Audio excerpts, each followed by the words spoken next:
जय हिंद दोस्तों, हमारे YouTube चैनल में आपका बहुत बहुत स्वागत है। आज हम NCERT हिस्ट्री क्लास 6 स्टार्ट कर रहे हैं। चैप्टर नंबर 1, क्या, कब, कहाँ और कैसे। और इस क्लास में हम ये भी बताएंगे कि NCERT की नोट्स कैसे बनाई जाती है। चलिए स्टार्ट करते हैं चैप्टर। कैसे पता लगाएं। सबसे पहला है कैसे पता लगाएं।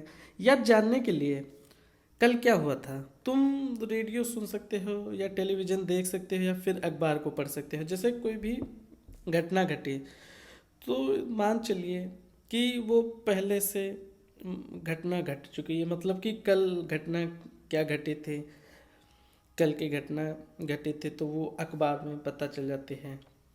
तो यही बात है कि टेलीविज़न भी देख सकते हैं, रेडियो भी सुन सकते हैं और अखबार भी पढ़ सकते हैं जो कल घटना घटी थी। साथ ही यह जानने के लिए कि पिछले साल क्या हुआ था, तुम किसी ऐसे व्यक्ति से बात कर सकते हो जिसे उस समय की स्मृति हो। चलिए आगे बढ़ते हैं।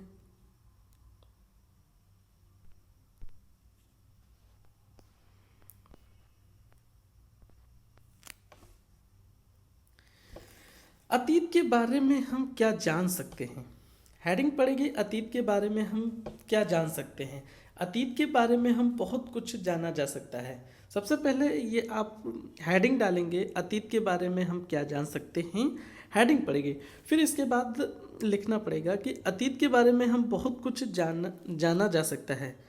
जैसे लोग क्या खाते थे, लोग क्या खाते थे, कपड़े कैसे पहनते थे और किस तरह के घरों में रहते थे। हम आखेटकों यानी कि शिकारियों, पशुपालकों, कृषिकों, शासकों, व्यापारियों, पुरोहितों, शिल्पकारों, कलाकारों, संगीतकारों या फिर वैज्ञानिकों के जीवन के बारे में जानकारियाँ हासिल कर सकते हैं। ये आपकी हेडिंग पड़ेगी अतीत के बारे में हम क्या जान सकते हैं। तो हेडिंग में ये पड़ेगा कि हेडिंग में ये कि हेडिंग पढ़ जाने के बाद आप लिखेंगे फूड। फूड यानी कि खाना, उनका खाना क्या था, कि खाना कैसे सॉरी वो खाना कैसे, खाना क्या खाते थे, कैसे कपड़े पहनते थे। ये सब हेडिंग, ये हेडिंग पढ़ने के बाद आप फूड, कपड़े, शिकारी, पशुपालकों, कृषिकों, व्यापारियों, पुरोहितों, शिल्पकारों, कलाकारों, संगीतकारों या वैज्ञानिकों के बारे में जानकारियां हासिल कर सकते हैं। आप यहाँ पर ऐसे फूड हो गया, शिकारी हो गया, पशुपालक हो गया, कपड़े हो गए, तो ये सब अतीत के बारे में हम क्या जान सकते हैं, हेडिंग पड़ेगी और ये लिखना पड़ेगा। और कहानियाँ कौन सी सुना करते थे, कौन से नाटक देखा करते थे और कौन से गीत गाते थे। अब बात आती है लोग कहाँ रहते थे। लोग कहाँ रहते थे। लोग नर्मदा नदी का पता लगाओ। कई लाख वर्ष पहले से लोग इस नदी के तट पर रह रहे थे। आप हेडिंग डालेंगे लोग कहाँ रहते थे। हेडिंग डालने के बाद लोग कहाँ रहते थे, हेडिंग डालने के बाद आप ऐसे करेंगे नर्मदा नदी। नर्मदा नदी, तो इस नदी के तट पर कई लाख वर्ष पहले से लोग रहते थे। नर्मदा नदी के तट के पास कई कई वर्षों से रहते थे, कई लाख वर्षों से रहते थे। यहाँ रहने वाले आरंभिक लोगों में से कुछ कुशल संग्राहक थे। इस नदी के तट के पास जो रहते थे कुछ कुशल संग्राहक थे जो आसपास के जंगलों की विशाल संपदा से परिचित थे। अपने भोजन के लिए वे जड़ों, फलों तथा जंगल के अन्य उत्पादों का यहीं से संग्रह किया करते थे। यहीं से मतलब कि वो लोग नर्मदा नदी के तट के किनारे, वही नर्मदा नदी के किनारे जो जंगल हुआ करते थे, तो वहाँ पर फल हो गया था, जड़ हो गया था, भोजन के लिए जो फल इस्तेमाल होता था, तो वहीं जंगलों से वो लोग खाते पीते थे। वे जानवरों का आखेट भी करते थे। आखेट मतलब होता है शिकार। आखेट का मतलब होता है शिकार। आखेट भी करते थे। लोग कहाँ रहते थे, ये हेडिंग हो गई। हेडिंग पड़ेगी लोग कहाँ रहते थे तब। नर्मदा नदी, एक मिनट, पहले हेडिंग पड़ेगी लोग कहाँ रहते थे। लोग, ये हेडिंग हो गई, लोग कहाँ रहते थे। हेडिंग के नीचे आप ऐसे करेंगे नर्मदा नदी। नर्मदा नदी, नर्मदा नदी। तो कई लाख वर्ष पहले से लोग इस नदी के तट पर रहते थे, यानी कि नर्मदा नदी के तट पर कई लाख वर्ष पहले से लोग रहते थे। आरंभिक लोगों में से कुछ कुशल संग्राहक थे, जंगलों की विशाल संपदा से परिचित थे। फिर भोजन के लिए, फिर आप ये डालेंगे भोजन, नर्मदा के बाद डालेंगे भोजन।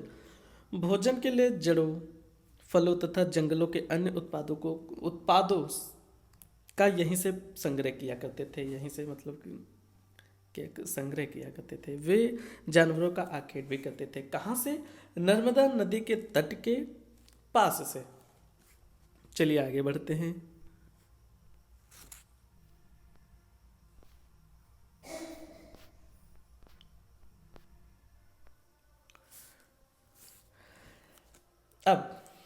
अब तुम उत्तर पश्चिम की सुलेमान और किरथर पहाड़ियों का पता लगाओ। उत्तर पश्चिम सुलेमान और किरथर पहाड़ी। चलिए आगे बढ़ते हैं। क्या लिखा था? उत्तर पश्चिम की सुलेमान और किरथर पहाड़ियों का पता लगाओ। उत्तर पश्चिम, ये उत्तर पश्चिम है। तो इसमें ये कह रहा था अब तुम उत्तर पश्चिम के सुलेमान और किरथर पहाड़ियों का लगाओ। ये उत्तर पश्चिम है, ये सुलेमान हो गया, ये किरथर पहाड़ी है। ये सुलेमान और किरथर पहाड़ी है।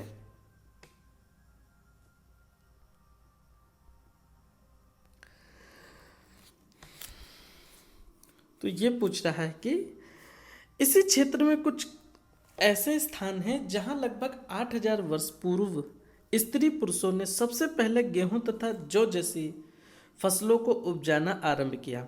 उन्होंने भेड़ बकरी और गाय बैल जैसे पशुओं को पालतू बनाना शुरू किया। ये लोग गांव में रहते थे। उत्तर पूर्व में गारो तथा मध्य भारत में विंध्य पहाड़ियों का पता लगाओ। अब हेडिंग ये पड़ेगी कि पहले, सबसे पहले क्या हुआ था, ऐसे ऐसे क्षेत्र, ऐसे स्थान जहाँ पर लगभग 8 वर्ष पूर्व स्त्री पुरुषों ने सबसे पहले गेहूं तथा जौ जैसी फसलों को उपजाना आरंभ किया था। कहाँ से आरंभ किया था? सुलेमान से गेहूं और किरथर पहाड़ी से जौ जैसी फसलों को उपजाना प्रारंभ किया था। आप हेडिंग में डालेंगे उत्तर पश्चिम की सुलेमान। तो वहाँ हेडिंग डालने के बाद सबसे पहले गेहूं तथा जौ जैसी फसलों को उपजाना आरंभ किया। फिर बाद में किरथर पहाड़ियों का पता लगाओ। फिर किरथर पहाड़ियों का पता लगाओ, यानी किरथर पहाड़ियों में उसने पशुओं और गाय बैल जैसे पशुओं को पालतू बनाना शुरू किया। लोग गांव में रहते थे किरथर पहाड़ियों के। सुलेमान पहाड़ी, उत्तर पश्चिम की सुलेमान जो पहाड़ी थे, वहाँ गेहूं तथा जौ जैसी फसलों को उपजाना आरंभ किया था। फिर किरथर पहाड़ी थी, वहाँ पर भेड़ बकरी और गाय बैल जैसे पशुओं को पालतू बनाना शुरू किया था। फिर आता है उत्तर पूर्व में गारो तथा मध्य भारत में विंध्य पहाड़ियों का पता लगाओ। ये कुछ अन्य ऐसे क्षेत्र थे जहां कृषि का विकास हुआ था।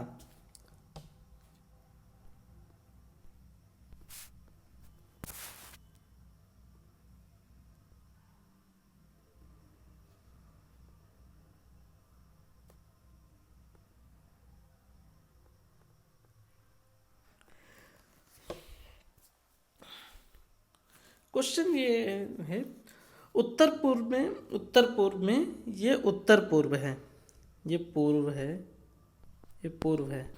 उत्तर पूर्व में, ये उत्तर हो गया, उत्तर पूर्व में विंध्य, हाँ उत्तर पूर्व में, सॉरी विंध्य नहीं, ये पूर्व है ना, तो ये उत्तर हो गया। उत्तर, उत्तर पूर्व, रुको एक मिनट, ये पूर्व हो गया, ये उत्तर हो गया। उत्तर पूर्व में विंध्य, सॉरी गारो तथा मध्य भारत में विंध्य पहाड़ियों का पता लगाओ। मध्य भारत में विंध्य पहाड़ियों का पता लगाओ। उत्तर पूर्व में गारो तथा विंध्य पहाड़ियों का पता लगाओ। यहाँ से सबसे पहले कृषि, यहाँ सबसे पहले कृषि का विकास हुआ था। जो उत्तर पूर्व में गारो था, तो वहाँ से सबसे पहले कृषि का विकास हुआ था।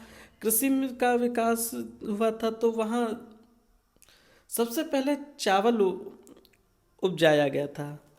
वे स्थान विंध्य के उत्तर में स्थित था। विंध्य के उत्तर में स्थित था।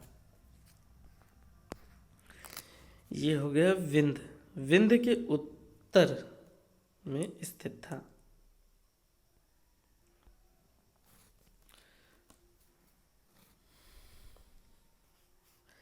चलिए आगे बढ़ते हैं। मानचित्र पर सिंधु तथा इसकी सहायक नदियों का पता लगाने का प्रयास करें। क्या है? मानचित्र पर सिंधु तथा इसकी सहायक नदियां। चलिए कौन कौन सी नदी सहायक नदियां हैं? ये सिंधु नदी हो गई, ये मेन नदी है। इसकी सहायक नदी कौन कौन सी है? झेलम नदी हो गई, चेनाब नदी हो गई, रावी नदी हो गई, सिंधु नदी, झेलम नदी, चेनाब नदी, रावी नदी, सतलज नदी, व्यास नदी, 1 2 3 4 5, ये पांचों नदी सिंध में आते हैं। इसकी पांचों नदी हैं सिंध की सहायक नदी।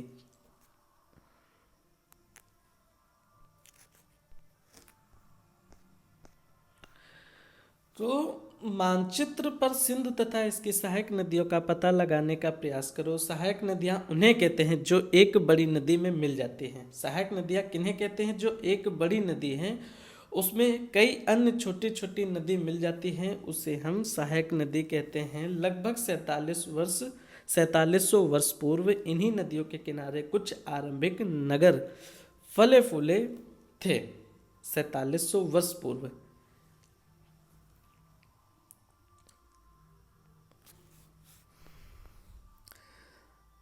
सिंधु नदी हेडिंग में पड़ेगी, सिंधु नदी। सिंधु नदी तथा इसकी सहायक नदियाँ।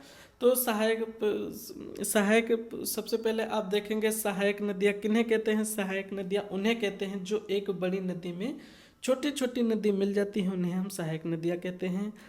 फिर सिंधु नदी लगभग 4700 वर्ष पूर्व इन्हीं नदियों के किनारे कुछ आरंभिक नगर फले फूले थे, मतलब कि उभरा हुआ करते थे, या वहाँ मतलब कि बस जाते थे, बसे हुए थे।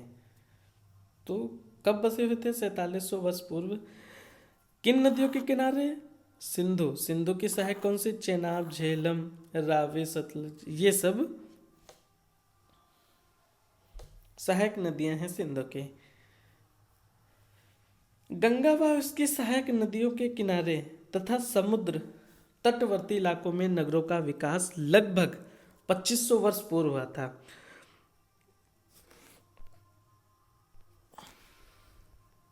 जो गंगा नदी है उसकी जो सहायक नदियां हैं, गंगा नदी, सोन नदी हो गई,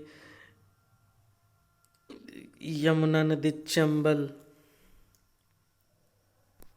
ये सभी नदी हैं जो, तो 2500 वर्ष पूर्व इन नदियों के किनारे नगरों का विकास हुआ था।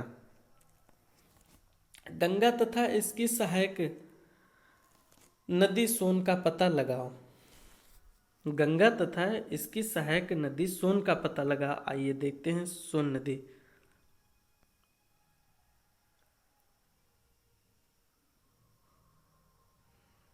ये है सोन नदी। तो इसमें क्या कह रहा है, गंगा तथा इसकी सहायक नदी सोन का पता लगा। गंगा के दक्षिण में इन नदियों के आसपास का जो क्षेत्र है वह प्राचीन काल में मगध नाम से जाना जाता था। गंगा की जो सहायक नदी है, नहीं सॉरी, गंगा के दक्षिण में इन नदियों के आसपास का क्षेत्र प्राचीन काल का था। ये मान लो गंगा नदी के दक्षिण है, ये गंगा नदी हो गई, इसके दक्षिण में यहाँ पे जो क्षेत्र था, तो वहाँ का सबसे बड़ा जो क्षेत्र था वह मगध नाम से जाना जाता था। इसके शासक बहुत शक्तिशाली थे। जो मगध राज्य था तो उसका शासक बहुत शक्तिशाली था और उन्होंने एक विशाल राज्य स्थापित किया था। देश के अन्य हिस्सों में भी ऐसे राज्यों की स्थापना की गई थी और बाकी जो क्षेत्र थे उसमें भी ऐसे शक्तिशाली राज्यों की स्थापना की गई थी। लोगों में सदैव उपमहाद्वीप के एक हिस्से से दूसरे हिस्से तक यात्रा की। कभी कभी हिमालय जैसे ऊंचे पर्वतों, पहाड़ियों, रेगिस्तान, नदियों तथा समुद्रों के कारण यात्रा जोखिम भरी होती थी। फिर भी ये यात्रा उनके लिए असंभव नहीं थी। अतः कभी लोग काम की तलाश में तो कभी प्राकृतिक आपदाओं के कारण एक स्थान से दूसरे स्थान जाया करते थे। जैसे मान लो कहीं पे बाढ़ आ गई, तो जैसे बाढ़ आ गए तो उस क्षेत्र को लोग छोड़ देते थे तो दूसरे वाले क्षेत्र पे चले आते हैं। तो वैसे पहले हुआ करता था। कभी सेनाएं एक दूसरे क्षेत्रों पर विजय हासिल करने के लिए जाती थी। इसके अतिरिक्त व्यापारी कभी काफिले में तो कभी जहाजों में अपने साथ मूल्यवान वस्तुएं लेकर एक स्थान से दूसरे स्थान जाते रहते थे। धार्मिक लोगों को शिक्षा तथा सलाह देते हुए एक गांव से दूसरे गांव तथा एक कस्बे से दूसरे कस्बे जाया करते थे। धार्मिक जो लोग थे, धार्मिक गुरु जो लोग थे, तो एक स्थान से दूसरे स्थान शिक्षा या सलाह देने के लिए एक कस्बे से दूसरे कस्बे जाया करते थे। कुछ लोग नए और रोचक स्थानों को खोजने की चाह में उत्सुकतावश की यात्रा किया करते थे। इन सभी यात्राओं से लोगों को एक दूसरे के विचारों को जानने का अवसर मिला है। आज लोग यात्रा क्यों करते हैं, आइए समझते हैं। पहाड़ी, पर्वत और समुद्र इस उपमहाद्वीप की प्राकृतिक सीमा का निर्माण करते हैं। हालांकि लोगों के लिए इन सीमाओं को पार करना आसान नहीं था। जिन्होंने ऐसा चाहा वे ऐसा कर सक वे पर्वतों की ऊंचाई को छू सके तथा गहरे समुद्रों को पार कर सके। उपमहाद्वीप के बाहर से भी कुछ लोग यहाँ आए और यहीं बस गए। लोगों के इस आवागमन ने हमारी सांस्कृतिक परंपराओं को समृद्ध किया। कई सौ वर्षों से लोग पत्थर को तराशने मतलब कि एक दूसरे से पत्थर को टकराने, उसे हम बोलते हैं तराशने, संगीत रचने, यहाँ तक कि भोजन बनाने के नए तरीकों के बारे में एक दूसरे के विचारों को अपनाते रहें।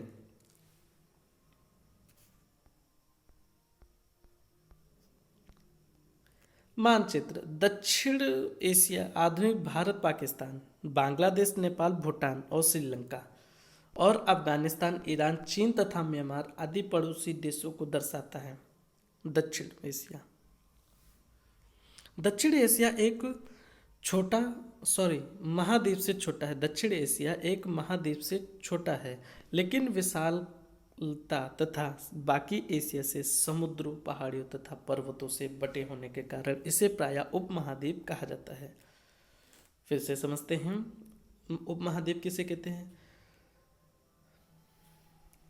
दक्षिण एशिया एक महाद्वीप से छोटा है। दक्षिण एशिया जो है महाद्वीप से एक छोटा है, लेकिन विशालता तथा बाकी एशिया से समुद्रों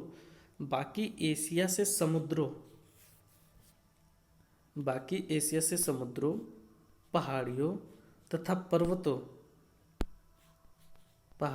पर्वतों से बटे होने के कारण इसे उपमहाद्वीप कहा जाता है। बाकी जो एशिया के हिस्से हैं, समुद्र हो गए, पर्वत हो गए, पहाड़ी हो गए, तो इन्हीं बटे हुए हिस्से को हम उपमहाद्वीप कहते हैं।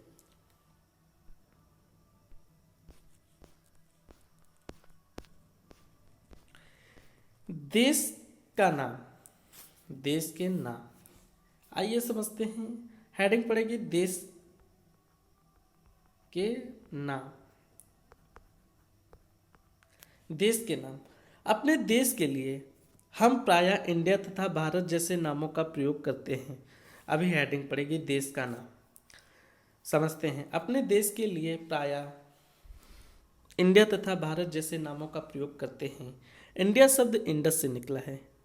इंडस मतलब होता है सिंधु, जिसे संस्कृत में सिंधु कहा जाता है। इंडिया शब्द इंडस से निकला है, जिसे संस्कृत में सिंधु कहा जाता है।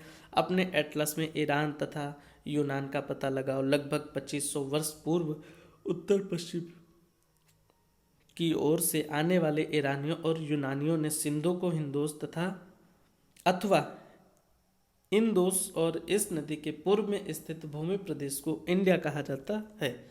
भारत नाम का प्रयोग उत्तर पश्चिम में रहने वाले लोगों के एक समूह के लिए किया जाता है। इस समूह का उल्लेख संस्कृत की आरंभिक लगभग 3500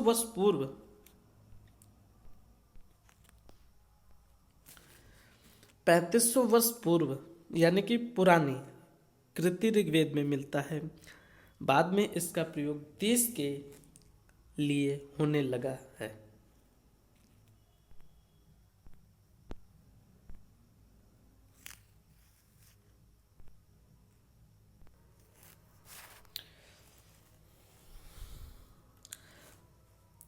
पांडुलिपि किन्हें कहते हैं?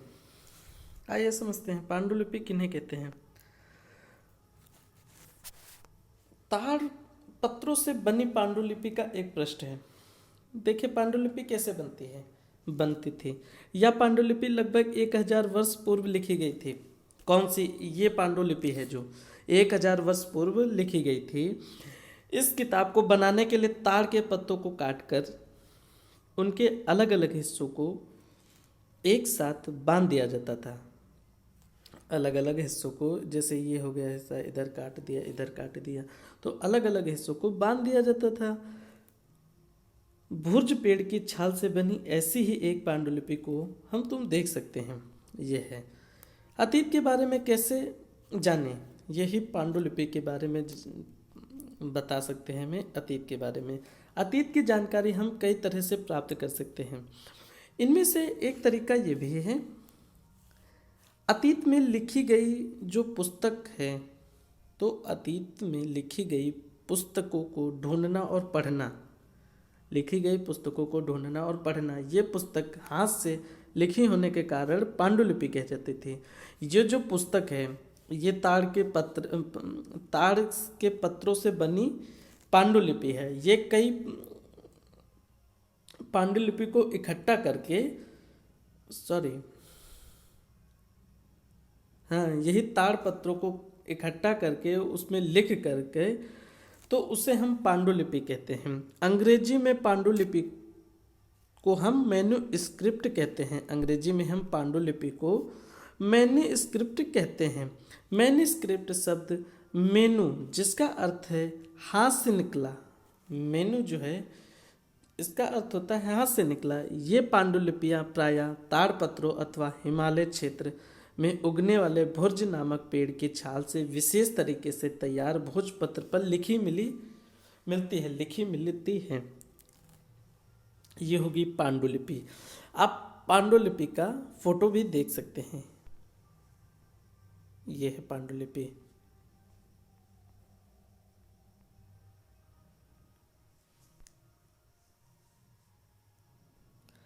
इतने वर्षों में इनमें से कई पांडुलिपियों को कीड़ों ने खा लिया है। इतने वर्षों से कई पांडुलिपियों को कीड़ों ने खा लिया तथा नष्ट भी कर दिए कीड़ों ने। फिर भी ऐसी पांडुलिपियाँ आज भी उपलब्ध हैं। पांडुलिपियाँ मंदिरों और विहारों में प्राप्त होती हैं। इन पुस्तकों में धार्मिक मान्यता और व्यवहारों, राजाओं के जीवन, औषधियों तथा विज्ञान आदि सभी प्रकार के विषयों की चर्चा मिलती है। इनके अतिरिक्त हमारे महाकाव्य, कविताएं तथा नाटक भी हैं। इनमें से कई संस्कृत में लिखे हुए मिलते हैं, जबकि अन्य प्राकृत और तमिल में हैं। प्राकृत भाषा का प्रयोग आम लोग करते थे। सामाजिक के लोग।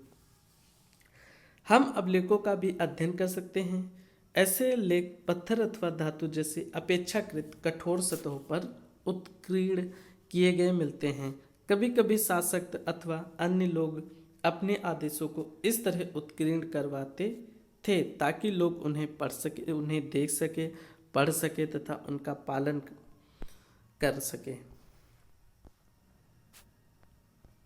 ये क्या हो गया? शिलालेख नहीं, सॉरी, अभिलेख है।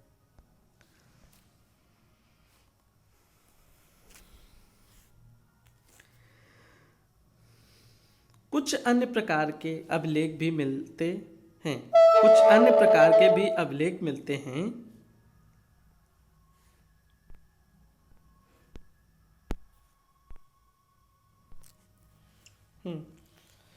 देखिए, कुछ अन्य प्रकार के अभिलेख भी मिलते हैं जिनमें राजाओं तथा रानियों सहित अन्य स्त्री पुरुषों ने भी अपने कार्यों के विवरण उत्कीर्ण करवाए हैं। उदाहरण के लिए प्रायः शासक लड़ाइयों में अर्जित विजयों का लेखा जोखा रखा करते थे। ये पांडुलिपि के बारे में, अभिलेख के बारे में। लगभग 2250 वर्ष पुराना यह अभिलेख है। कितने वर्ष पुराना? 2250 वर्ष पुराना यह अभिलेख है।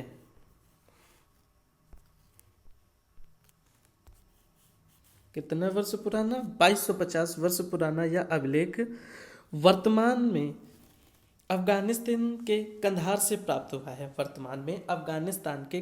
प्राप्त हुआ है। यह अभिलेख अशोक नामक शासक के आदेश पर लिखा गया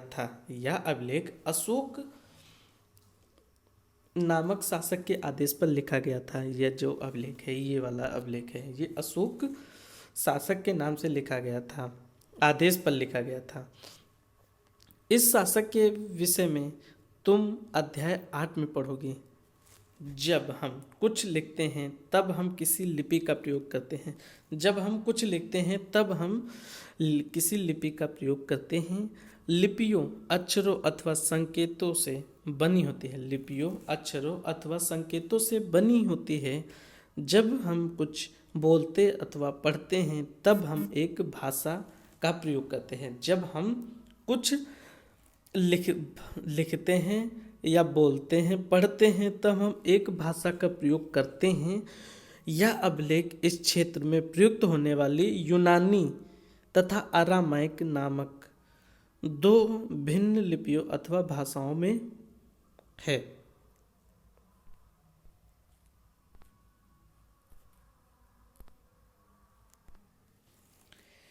क्या तुम बता सकती हो कि कठोर सतह पर लेख लिखवाने के लिए क्या तुम बता सकती हो कि कठोर सतह पर लेख लिखवाने के क्या लाभ थे? ऐसा करवाने में क्या क्या कठिनाई आती थी? आइए आगे पढ़ते हैं। इसके अतिरिक्त कई अन्य वस्तुएं अतीत में बनी और प्रयोग में लाई जाती हैं। ऐसे वस्तुओं का अध्ययन करने वाला व्यक्ति पुरातत्वविद कहलाता था। पुरातत्वविद किसे कहते हैं? इसके अतिरिक्त जैसे लिखवाने के क्या लाभ थे, करवाने में क्या क्या कठिनाई आती थी, तो अतीत में बनी हुई कई जो वस्तुएं हैं तो अतीत में बनी हुई हैं और प्रयोग में लाई जाती हैं। ऐसी वस्तुओं का अध्ययन जो किया जाता है, स्टडी किया जाता है, उसे हम पुरातत्वविद कहते हैं। पुरातत्वविद पत्थर और ईंट से बनी इमारतों के अवशेष, चित्रों तथा मूर्तियों का अध्ययन करते हैं। पुरातत्वविद पत्थर तथा ईंट से बनी पुरातत्वविद पत्थर और ईंट से बनी इमारतों के अवशेषों, चित्रों तथा मूर्तियों का अध्ययन करते हैं। अवशेषों तथा चित्रों तथा मूर्तियों का अध्ययन करते हैं। वे औजारों, हथियारों, बर्तनों, आभूषणों, पुरातत्वविद, आप हेडिंग में हेडिंग डालेंगे पुरातत्वविद, पुरातत्वविद, पुरातत्वविद, पुरातत्वविद किसे कहते हैं? ऐसी वस्तुएं, कई वस्तुएं अतीत में बनी और प्रयोग में लाई जाती हैं थी। ऐसी वस्तुओं का अध्ययन करने वाला व्यक्ति, ऐसी वस्तुओं का अध्ययन करने वाला व्यक्ति पुरातत्वविद कहलाता है। ऐसे कई वस्तुएं हैं जो अतीत में बनी हैं और प्रयोग में लाई जाती हैं। आज के समय में तो ऐसी वस्तुओं का अध्ययन जो होता है उसे हम उस व्यक्ति को हम पुरातत्वविद कहते हैं। पुरातत्वविद पत्थर और ईंट से बनी इमारतों के अवशेषों, चित्रों तथा मूर्तियों का अध्ययन करते हैं। पुरातत्व जो विद है तो ईंट से बनी इमारत के अवशेष, चित्रों तथा मूर्तियों का अध्ययन करते हैं। औजारों, बर्तनों, हथियारों, आभूषणों तथा सिक्के की प्राप्ति के लिए छानबीन तथा खुदाई भी करते हैं। इनमें से कुछ वस्तुएं पत्थर, पक्की मिट्टी तथा कुछ धातु की बनी हो सकती है। ऐसे तत्व कठोर तथा जल्द ही ना नष्ट होने वाले होते थे।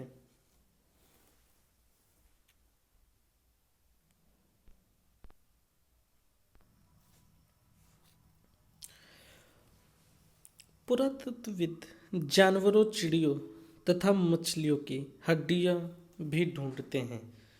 जो पुरातत्वविद हैं तो वो जानवर, चिड़िया तथा मछलियाँ, उनकी हड्डियाँ भी ढूंढते हैं। इससे उन्हें जानने में भी मदद मिलती है। हड्डियों से उसकी हड्डियाँ जो मिल जाती हैं तो डीएनए टेस्ट करने में थोड़ा अच्छे मदद मिल जाती है कि अतीत में लोग क्या कहते थे। वनस्पतियों के अवशेष बहुत मुश्किल से बच पाते हैं।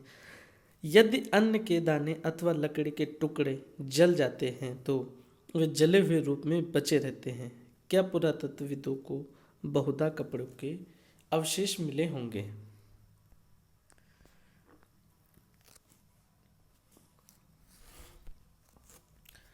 पांडुलिपियों, अभिलेखों तथा पुरातत्व से ज्ञात जानकारियों के लिए इतिहासकार प्रायः स्रोत शब्द का प्रयोग करते हैं। इतिहासकार उन्हें कहते हैं जो अतीत का अध्ययन करते हैं। इतिहासकार उन्हें कहते हैं जो अतीत का अध्ययन करते हैं। इतिहासकार किन्हें कहते हैं? जो अतीत का अध्ययन करते हैं। अतीत का अध्ययन, एक मिनट, अतीत का अध्ययन। इतिहासकार उन्हें कहते हैं जो अतीत का अध्ययन करते हैं। स्रोत के प्राप्त होते ही अतीत के बारे में पढ़ना बहुत रोचक हो जाता है, क्योंकि इन स्रोतों की सहायता से हम धीरे धीरे अतीत का पुनर्निर्माण करते जाते हैं। अतः इतिहासकार तथा पुरातत्वविद उन जासूसों की तरह हैं जो इन सभी स्रोतों का प्रयोग सुराग के रूप में कर अतीत को जानने का प्रयास करते हैं। अतीत एक या अनेक।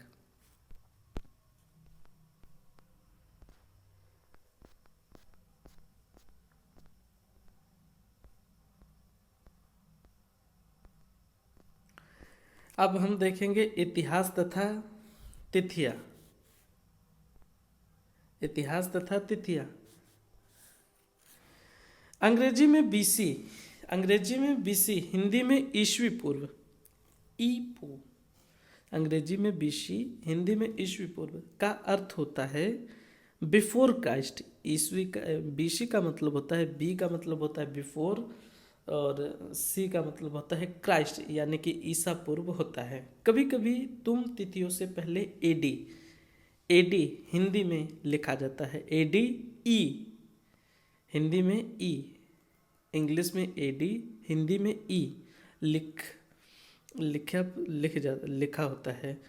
तो इसे हम एनो डोमिनी नामक दो लैटिन शब्दों से बना है। इसका तात्पर्य होता है ईसा मसीह के जन्म के वर्ष से है, जो एडी है या हिंदी में हम ई बोल सकते हैं, तो ईसा मसीह के जन्म के वर्ष से पहले। कभी कभी एडी की जगह सीई तथा बीसी की जगह बीसीई का प्रयोग करते हैं। सीई अक्षरों का प्रयोग कॉमन एरा,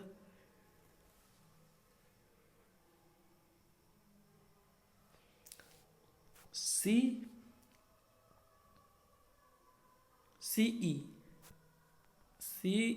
का मतलब होता है कॉमन, ई का मतलब होता है एरा, कॉमन एरा, तथा बीसीई का मतलब होता है बिफोर कॉमन एरा के लिए होता है। हम इन शब्दों का प्रयोग इसलिए करते हैं क्योंकि विश्व के अधिकांश देशों में अब उस कैलेंडर का प्रयोग सामान्य हो गया है। भारत में तिथियों के इस रूप का प्रयोग लगभग 2 वर्ष पूर्व आरंभ हुआ।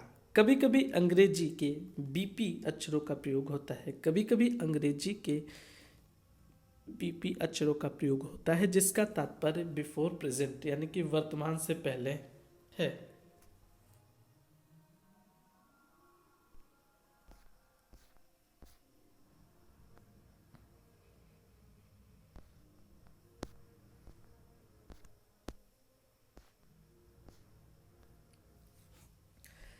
अब ये कुछ तिथियां हैं जो महत्वपूर्ण है। कृषि का आरंभ सबसे पहले कब हुआ था? 800 वर्ष पूर्व। कृषि का आरंभ हुआ जो तो 8000 वर्ष पूर्व, 800 नहीं 8000 वर्ष पूर्व कृषि का आरंभ हुआ था। सिंधु सभ्यता के प्रथम नगर 4700 वर्ष पूर्व इन्हीं नगरों के किनारे विकास हुआ था। 4700 वर्ष पूर्व जंगल। गंगा घाटी के नगर मगध का बड़ा राज्य 2500 वर्ष पूर्व हुआ था। वर्तमान में लगभग 2000 वर्ष पूर्व।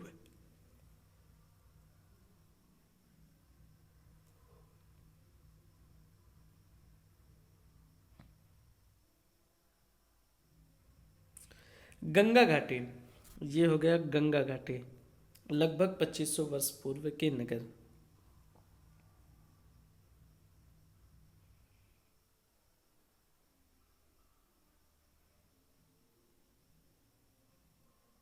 सिंधु तथा इसकी सहायक नदियां, ये गंगा घाटी नहीं हो गया। नर्मदा नदी, सबसे पहला ये है नर्मदा नदी। नर्मदा नदी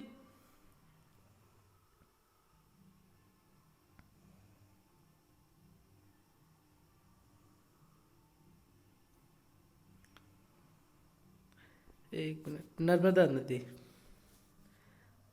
आखेट तथा संग्रहण। नर्मदा नदी के किनारे जो था तो वहाँ पर लोग शिकार भी करते थे, जानवरों का शिकार भी करते थे, फल फूल आदि का इस्तेमाल करते थे। मगध या पहला बड़ा राज्य था। मगध जो था या पहला बड़ा राज्य था।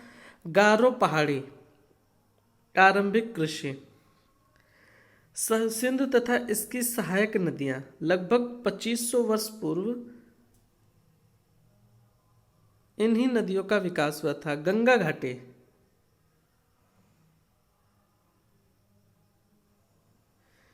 प्रथम नगर। गंगा घाटी जो है प्रथम नगर। सिंधु तथा इसकी सहायक नदियां लगभग 2500 वर्ष पूर्व नगर का विकास हुआ था। ये गलत हो रहा है। गंगा घाटी लगभग 2500 वर्ष पूर्व इन्हीं नगरों के, गंगा घाटी के नगरों के किनारे हुआ था। सिंधु तथा इसकी सहायक नदियां के किनारे प्रथम नगर बसा था।